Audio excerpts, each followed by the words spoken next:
Assalamualaikum warahmatullahi wabarakatuh. Saya akan menjelaskan partai politik sebagai representasi politik dan lembaga intermediari.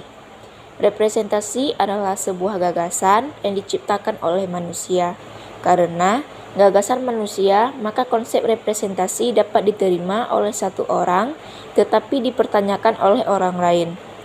Orang bahkan bisa saja mereduksi gagasan ini sedemikian rupa hingga representasi dianggap ada karena orang percaya bahwa ia ada. Partai politik sebagai lembaga intermediari. Partai politik adalah elemen penting dalam sistem politik Indonesia yang bercirikan demokrasi. Mereka berperan mengartikulasikan kepentingan masyarakat, membentuk kebijakan, dan mencalonkan pemimpin untuk jabatan-jabatan penting. Partai politik adalah organisasi yang terdiri dari individu dengan ideologi, pandangan politik, dan agenda bersama yang berusaha mempengaruhi kebijakan pemerintah dan memperoleh kekuasaan politik melalui pemilihan umum. Partai politik bertujuan untuk mencapai tujuan politik mereka dengan berkompetisi di arena politik dan berpartisipasi dalam pemilihan umum.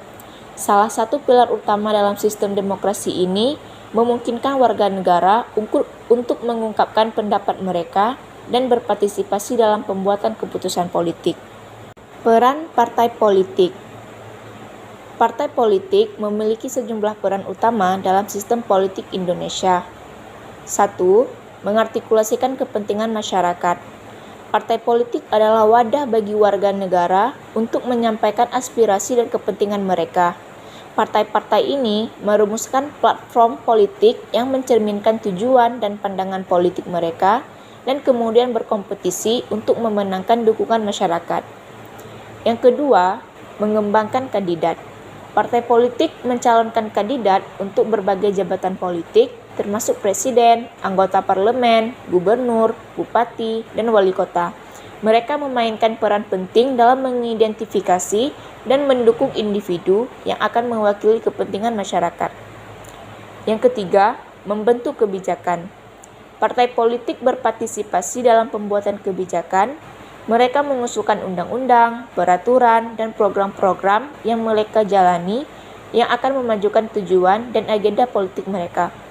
Yang keempat, mengawasi pemerintah. Partai politik yang berada di oposisi berperan sebagai pengawas pemerintah. Mereka memantau tindakan pemerintah dan menilai apakah kebijakan yang diimplementasikan sesuai dengan janji yang dibuat selama kampanye. Peran partai politik. Yang pertama, agregasi dan artikulasi kepentingan. Yang kedua, adanya rekrutmen politik. Yang ketiga, sosialisasi politik. Yang keempat, kontrol politik. Yang kelima, pembentukan pemerintahan. Yang keenam, pemersatu bangsa. Kebijakan yang dilakukan oleh partai politik. 1. Tidak merugikan masyarakat.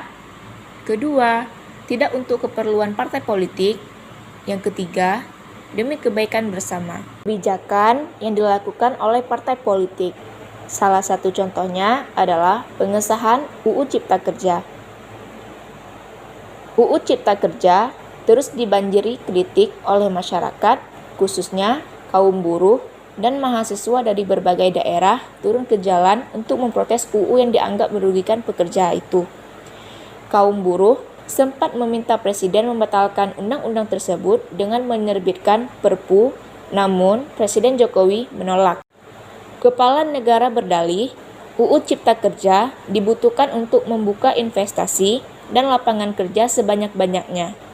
Undang-undang itu juga disebut diperlukan untuk menyederhanakan sistem perizinan, berusaha yang diyakini mampu mencegah praktik korupsi. Benar saja, tak butuh waktu lama, ramai-ramai pihak menggugat Undang-Undang Cipta Kerja ke Mahkamah Konstitusi, mulai dari kalangan pekerja, akademis, bahkan mahasiswa. Menilai undang-undang tersebut cacat formil lantaran dalam proses pembahasannya tidak sesuai dengan aturan dan tidak memenuhi unsur keterbukaan.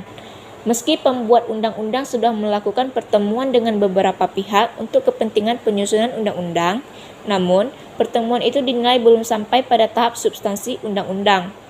Dalam putusannya, MK memberi waktu 2 tahun untuk pembuat undang-undang memperbaiki Undang-Undang Cipta Kerja terhitung setelah putusan dibacakan.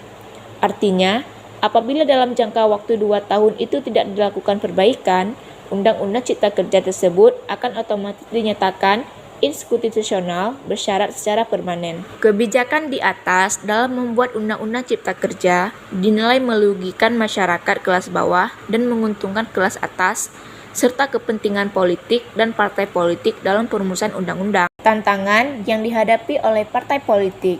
1. Ketidakpercayaan publik.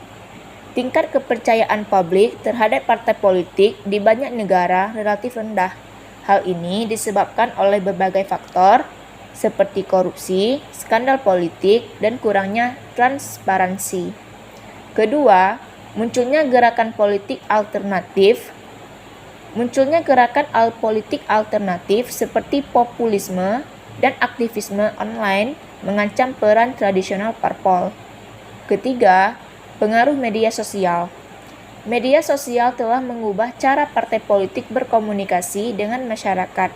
Partai politik harus mampu memanfaatkan media sosial secara efektif untuk menjangkau pemilih dan menyebarkan pesan mereka. Tantangan partai politik di Indonesia. Partai politik di Indonesia masih menghadapi beberapa tantangan seperti proporsi perempuan dalam parpol masih rendah, masih terdapat praktik politik uang dan korupsi dalam parpol, masih banyak kader parpol yang belum memiliki kualitas yang baik. Seringkali partai politik lebih mementingkan kepentingan elit daripada kepentingan rakyat. Parpol dapat memicu polarisasi dan konflik sosial. Sekian dari penjelasan partai politik sebagai lembaga intermediari. Semoga dengan penjelasan ini dapat menambah pengetahuan kawan-kawan semua. Wassalamualaikum warahmatullahi wabarakatuh.